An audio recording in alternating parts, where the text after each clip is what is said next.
Hi, and welcome to the SEO Podcast, Unknown Secrets of Internet Marketing. My name is Chris Burris, owner of E-Webstyle. I am Charles Lewis, your Internet Marketing Specialist. You are listening to the most popular... You're going to pick up on the whole... Yeah, I got to. You can't right? With some minutes. You are listening to the most popular SEO podcast on iTunes. We also happen to be the most popular Internet Marketing podcast on iTunes, or the known universe, either way. As always, we will start with a tip from the previous podcast. This is podcast number 159. That was podcast, is it? Yeah, that was podcast 158. And the tip was optimize, but do not over-optimize your website content. Yeah, definitely want to make sure that you take some time and optimize, meaning make sure you had the right keywords and things like that, which we'll actually talk about a little bit later when I get into the meat of the podcast, but don't over-optimize it. Google is releasing penalties for too much over optimization. They're really focusing on making sure the Google is sending out natural and more relevant results, and not necessarily results that are just been done good to show. So yeah, optimize, but don't overdo it. Kind of falls in with our mantra. Remember, we are your friendly local neighborhood top position snatchers, yes. And our mantra is... Don't be a douche. So don't be a douche, don't over-optimize. I'm not going to belabor this. There's no review. There's another tear tattoo. Yeah, I was hoping you just had, a bad experience. I was just hoping someone died. Something. We had a review, and someone was dead. In exchange of that, though, we did get some good response on our Facebook. So remember, you can actually follow us on Facebook, facebook.com/E-Webstyle, twitter.com/E-Webstyle, youtube.com/E-Webstyle, and you can email us podcast@e-webstyle.com. I'm going to take this time to hold on. Yeah. Give a punch in the face to Adriana. Yeah. I didn't find her review yet, but she emailed us. Podcast, we'll address that as part of our meet, but the subject of the email says, I wrote you a review on your Google Plus page. All right. The most important thing about this whole entire email, it is addressed, Dear Chuck, an owner of company. I am officially the white dude who stands next to the SEO rapper. All right. On our Facebook page, Steve Swan, he actually said, hey guys, just listened to your latest podcast where you're talking about Groupon, share price falling, and whether it's good for big business, small business. Obviously, I'm paraphrasing here. He's talking, and he brings up an interesting point. He actually says that one thing that Google doesn't mention is they actually give customers away to their competitors. Here's what he means. He's a small business owner, a restaurant. He does a Groupon deal, sells hundreds of deals. Every customer that signs up goes onto Google's database. Sales reps go on to my competitor down the road and say, hey, our restaurant deals work really well. You should sign up. And now they run a deal, and all the customers that he originally had and brought into Groupon are now at the other restaurant, checking out the other restaurant. I think, and he asked about our thoughts. I think you're exactly right. If you have and I think we even said this initially about Groupon. If you've got a really good following, you've got a successful business, and you're not in the need really to explode your business with people who aren't aware of your business, then don't bother with Groupon. Groupon's not for you. Yeah, Groupon's not for you. If you are a new business and your business requires a lot of foot traffic to probably be successful, then it's in your best interest if you have the budget and you can actually sacrifice the loss of revenue you will make, because you will take a loss just by the whole Groupon format. Pricing structure. Yeah, pricing structure. But if you can afford it, then I would say do it. I mean, because it's the quickest and fastest way to get a ton of traffic to your store. And I think the point that Steve is making is not only is it not necessary if you have an established business, it can be detrimental because of the fact that now you probably populate their database because people see your company sign up for Groupon just because they go to your restaurant regularly, and now they're going to be marketed to for other restaurants. So that's a great point. Groupon's not for everyone. No doubt about that. Dean Calhoun actually sent us a note. He appreciated the moment of silence we had in the last podcast. Colorado. And he wrote, and I think he wrote this before, and we're just getting to it. He's like, hey, C+, at least now that, how do you optimize for a common misspelling? For example, track, T-R-A-K, versus track, T-R-A-C-K. Interesting. I'll get to that. That has something to do with our microdata. Oh, really? Mm-hmm. Okay, very cool. My first thought, and this, I don't think this will step on your toes, my first thought is Google spell checks. Yeah, they do spell checks. Do you mean T-R-A-C-K? Or better yet, showing results for T-R-A-K, and do you mean T-R-A-C-K? Yeah. And so, in fact, it's the fact that they correct for spelling, which is how they figured out that Bing was kind of pilfering their search results, because they noticed that they ran some. Well, they ran the test after they realized Bing was showing similar results for misspelled words, but they don't do spelling correction. So how do you end up showing, for T-R-A-K, lots of T-R-A-C-K stuff like Google does? Well, possibly you're thieving from Google's results, and they ultimately ran a test and figured that out. That in fact they were. Here we go. We have, remember, if you're in front of a device, go ahead and tweet. You're going to tweet hashtag SEO Podcast. Space. Silence. Space 159, and then tag us at E-Webstyle. That way we'll know you did it. That way we can retweet you and link up with you and network and everything else that comes with it. Remember, we were doing SEO Podcast with the number 158 or 152, 151 is what I'm saying. A lot of people catching up with now. Right. Just hashtag SEO Podcast. That's it. And then make sure you tag us at E-Webstyle. Or if you want G++ E-Webstyle, with the hyphen. Right. And that way we'll know you did it. Thank you very much. I was going to say something. Just do us a little favor. If you get any value out of this podcast, write a review on iTunes. 3 simple steps. Go on to iTunes, create an account, write a review. And then you can send us an email. We'll give you a punch in the face and thank you for writing that review for us. And now as for our section, the algorithm cataclysm. Guess it should have shook through the explosion. Yeah, through the explosion. We'll get our technical things sorted out next time. Which means a person behind the camera shaking. But so algo cataclysm, Panda 3.9. Google announced that they released another Panda update, which is the 3.9 on this week, actually on the 24th. Today's the 27th. They released it on July 24th. And typical Google statement, this should only affect 1% of searches. But the key here is to remember that the whole Panda update is focusing on content. More importantly, sites within or irrelevant content that's been optimized for a certain phrase. So you should really, as they continue to roll these out, because they rolled out 3.9 this week, they did 3.8 the last week in June, 3.7 the first week in June. Right. I think they're really attacking bad content, and so to take this time to rewrite yours, to freshen it up, to make it more relevant, to make it less spammy, so you won't be affected. Absolutely. Good content. Absolutely. And I was going to try and add a little piece, the sound of a giant panda, and I can't find the sound of a giant panda. Yeah, apparently they chirp during sex. That's about it. And I don't even know if that would be appropriate for this audience. I only have one piece of news today. It's probably, I don't even know what sound of panda do they. It's a bear, so I'm assuming they growl. I could not find. You would think you could go to YouTube and say giant panda sound. Nothing. I got like hamsters named Panda squeaking, right? And I'm not doing that. And apparently I did read one section where it says that they chirp during sex, but like I said, that seems like it might be inappropriate for our young audience. could ruin your virgin ears. All right, this is the only news I have, and it's actually pretty cool. Google shows ISPs how to build a 1 gigabit per second network affordably. So one of the things that Google's always been doing is pushing the envelope.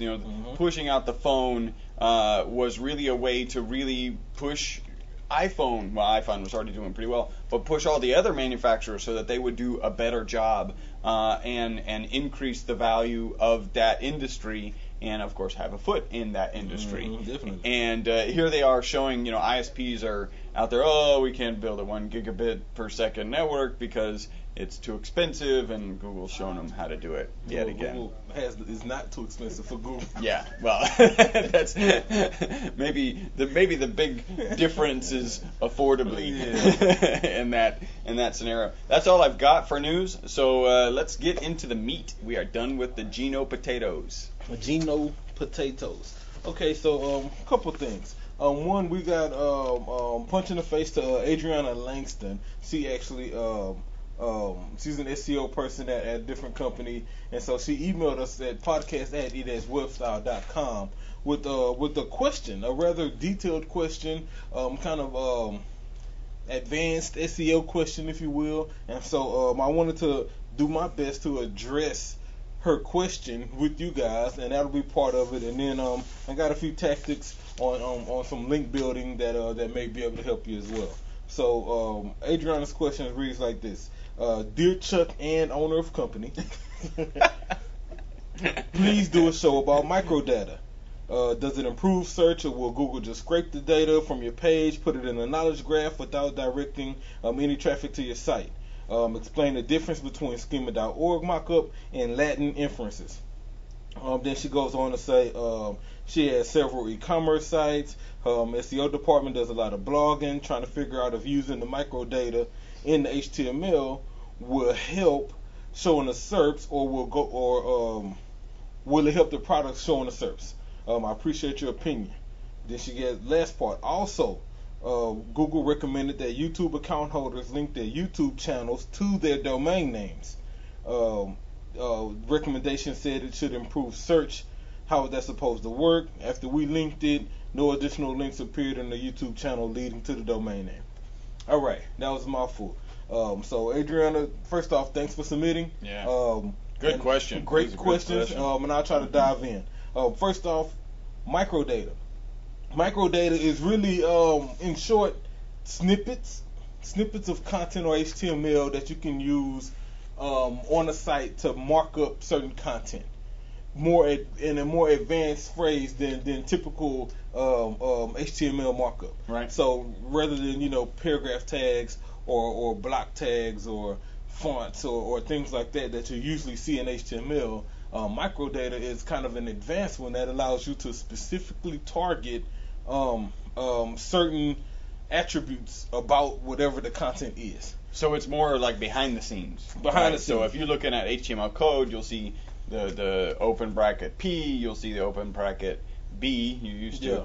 Yeah, strong now. And now there's this is a collection of microdata is a collection of those same kind of things. I think a good example would be the relative author tag. Yeah, right? That's a form of microdata. Or more importantly, and I will say this about it, I don't think it really works as well, has that much value for industries that, let's say, provide a service. If you provide a service and your service is, I was going to go an example of plumbing repair, then it may not be a best suit for you. But if you provide a product, if you have an e-com site or events and things like that tend to happen periodically, then it may be worth investing some time doing some microdata in your coding. Now, how do you do that? Which is the second part of her question. There's a couple ways to do it. Her question went on to ask, explain the difference between schema.org and Latin inferences. So schema.org is basically a site that you can go to, and they have a hierarchy of microdata tags that you can use. And so let's say if you have an event, our event is SEO Podcast 159, and it's at E-Webstyle corporate offices, and it's on Friday at 9:30 a.m. Those are all the attributes that support that event. Typical HTML markup, we would just probably put it in like that with some paragraph tags and maybe style it. It would just be text, basically. It would be text. With microdata, it still would be text, but for each attribute of the event, we'd give it a tag. And that tag would say something along the lines of, it's like date day for Friday. Bam. And so Google knows that this is an event because we've titled it as an event. They know the date, they know the time, they know where. And so they'll use that information to enhance their search results. If someone's searching for a podcast event, then we have a higher likelihood of showing because we've tagged our data in that way. We've clearly identified ourselves with all the attributes necessary for an event. Yeah. So in regards to her e-com site, same thing with the product. Yeah. You do some data for the product title, the product category, what the product is, and maybe even the description of it. And so that way, if someone's searching for it, then you have a bit higher likelihood of Google finding it and recognizing exactly what it is. So that's your microdata, and that's how that really works with schema.org.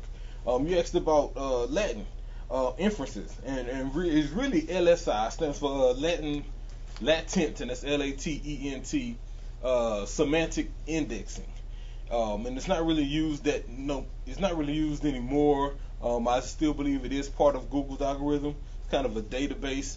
And so, in what you were talking about earlier, he asked about track and then tracks. And so, what happens is what Google does is, let's say someone searches for the word bios.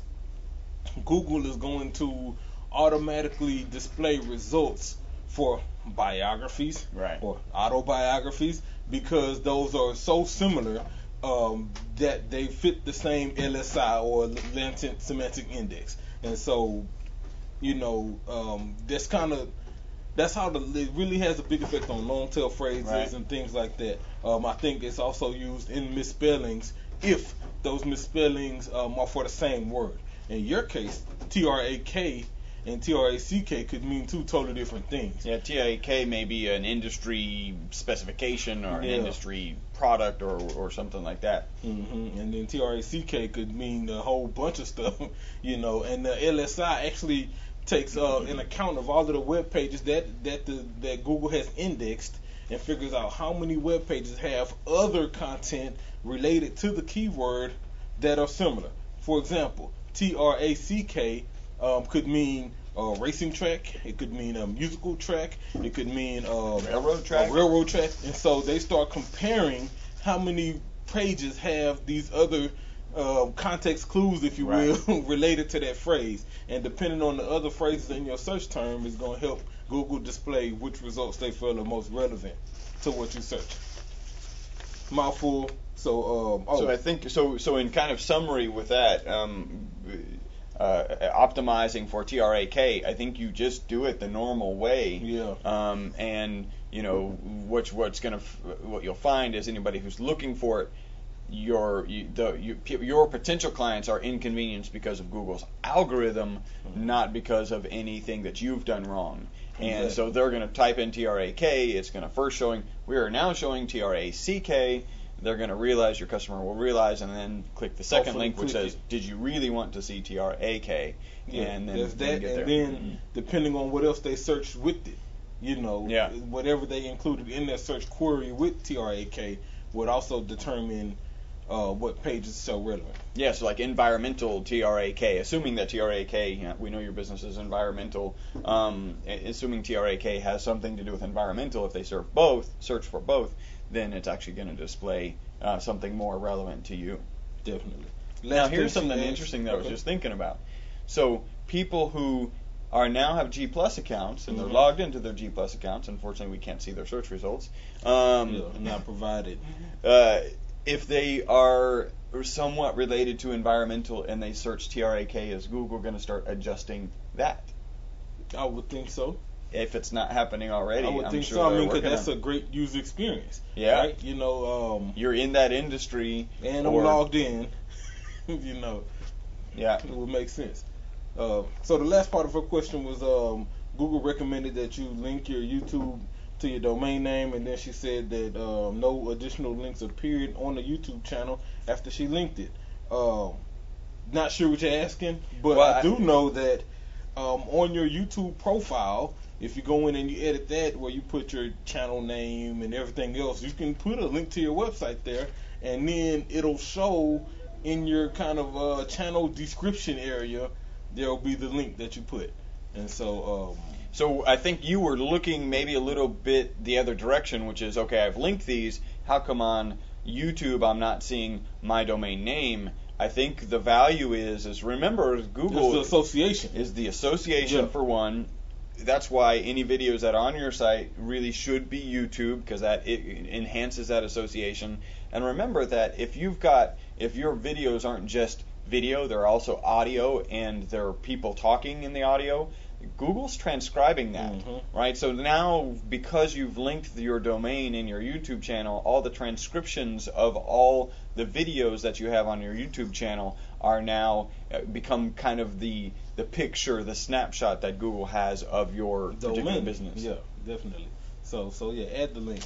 And one more thing, and then we'll close this. Back to her comment about the they have a lot of e-com sites, and she has the SEO department doing some blogging.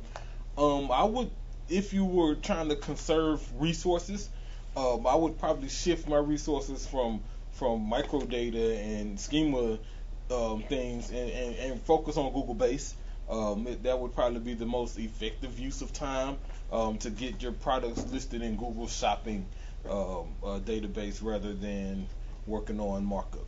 And we are assuming you've got, if you've got staff who are on blogging, that you're pretty social. You're being very social, both on Facebook, Twitter, and anything else. If yours is kind of a visual business, then Pinterest, so that you're pinning images of customers, satisfied customers, things like that. Pinning images of customers with product. Frankly, it's an e-com site. Yeah. So things like that. So.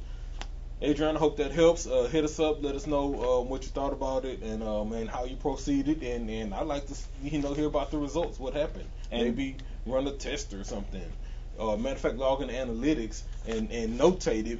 Whenever you made certain change, and that way you can refer back to that time in 90 days and see what sort of results you get. So just 2 simple comments. Hopefully we'll see your review soon, and we'll be reading that review in our next podcast. And my name is Chris Burris. Yeah, you say it at the beginning of every. He skips to the meat. Yeah, maybe she fast. Are you TiVoing our podcast? Now that's a verb for the ability to skip through stuff, right? Okay, so the next thing, and we'll almost wrapped up here. I want to talk about some link building. Came across this pretty cool article by a guy named Kane Jameson. Found this on SEO Moz, and shout out to MozCon, punching the face to them. Conference going on right now at iPull Rank. He killed it. I'm gonna show you a YouTube video. Oh yeah. He comes out with the DJ and spits about 16 bars about what he's about to talk about for the conference, with the background slideshow showing all the words. It was awesome. Wow, so, cool. Yeah, shout out to Mike for that, man. Punching the face to Mike. That's a good thing. But anyway, I found this article. It talked about link building and how to really use local events. How to use local events to help with your link building. And I thought this was an awesome way to kind of get great links from very high PR sites and very big branded sites to help your little site, right? For example, number one, he goes on to say, getting the links on usually difficult domain names.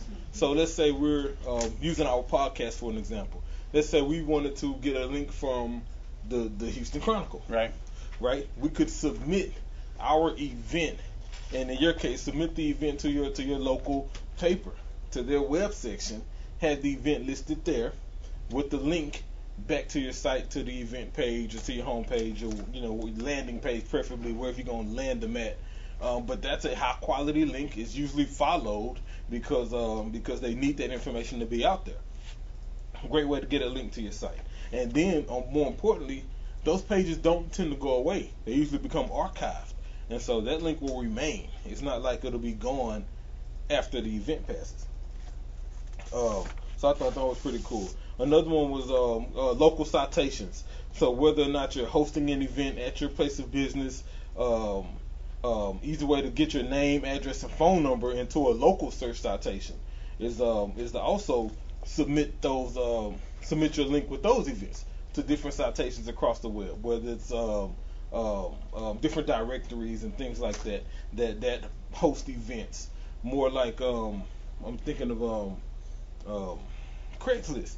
Great example of a place where you can go that has a ton of traffic, that gets indexed regularly, and that you can put everything from things you have for sale to events you have coming up to positions you have available for hire or whatever. Submit there and include the links to where they can go get more information, and that should be a link to your site. The last one on here was diverse links, and somebody wrote an article a few months ago discussing why it's important to have a diverse link profile. And this kind of goes, back to what we were talking about, the over-optimization stuff. When you're doing these links, years ago we stayed away from the click here, right? Or website. We wanted to go with a high keyword-rich anchor for those links. And so make it diverse.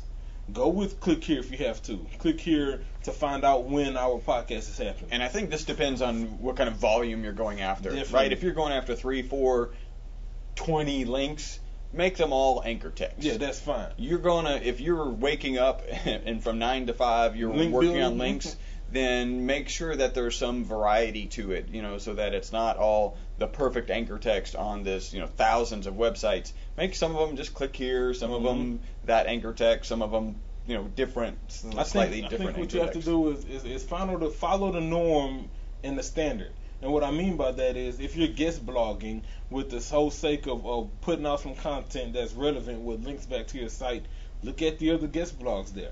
Did they link in the content, or did they link in their little bio that they were given above the post? And in that link, did it say my website is here, or did it say SEO Houston with the link to E-Webstyle? Right. And so make sure, follow the standard.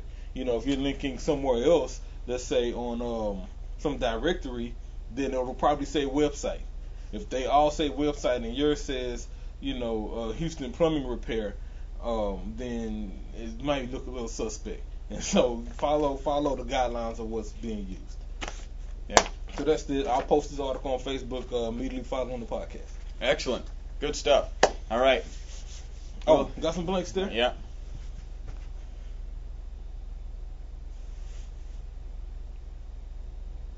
Yeah. You were thinking about your vacation, weren't you? I was, but then I switched because I actually had 2 blank stares, and so You needed one 2 for posts. each. So first blank stare, this one goes to ChickFilA, and first off, I think these are the most awesome chicken sandwiches in the world. I'm a ChickFilA supporter. So the president of ChickFilA comes out and he says he does not support gay marriage, and so more power to him. That's his belief, and that's fine. But when he did that, he had people about to open up, researching a location in Boston so they could open up one there. Mayor of Boston says, wait, we were the first city to have gay marriage, and if you can't support it, then you shouldn't be here. Don't even worry about finding a place. Chicago comes in, jumps on board as well. Whatever Chick-fil-A you do have here, we're going to shut those down. You're not welcome in this city. So then the PR started getting real bad, Facebook, Twitter, things like that. So according to Gizmodo, Facebook got a fake Facebook page. Chick-fil-A got a fake Facebook page to go in and combat the negative PR. Here's how they got caught, which is the whole blank stare. Right. They used a teen girl, and the image that they used with her, Gizmodo found it on stock photos. So if you're gonna do something like that, don't use stock photos. I'm just surprised that, like, we're supposed to have this. It's an opinion. Yeah. They're not saying they're not gonna serve gay couples who are married. They probably That's have ridiculous. gay employees. Yeah, this is the whole concept that a city is gonna say because I mean, maybe he believes in kitten juggling. He goes to jail for that. You don't ban his restaurant for that, right? Like, this doesn't even make sense. Yeah, so Yeah, blank study, y'all. And they shouldn't use the stock photo. Yeah. It's just blank stare all around. Second one goes to Twitter. So Olympics get ready to start, and all of a sudden Twitter crashes, right? And so their public response was it wasn't due to the overwhelming surge of Olympic tweets. It was some sort of server malfunction. Tom in accounting. Yeah, exactly. He unplugged it. Yeah, right. You know what I'm saying? We know it's a billion people across the world all tweeting the same thing at the same time, and man, you crashed. Farewell. So yeah, blank stare at the farewell. Cool. You have been listening to the most popular SEO podcast on iTunes. Remember, actually, Charles is going to be out on vacation, a much-deserved honeymoon. Woohoo! Honeymoon! So we will be posting another audio on iTunes. We will not be broadcasting live next Friday. Yeah. So we will see you the Friday after next. Again, you have been watching and listening to the most popular internet marketing podcast on iTunes. That is because of you, all of you in 76 different countries. Thank you for tuning in. Bye-bye. We'll see you next time. I'm Charles Lewis, and that's Chris. We don't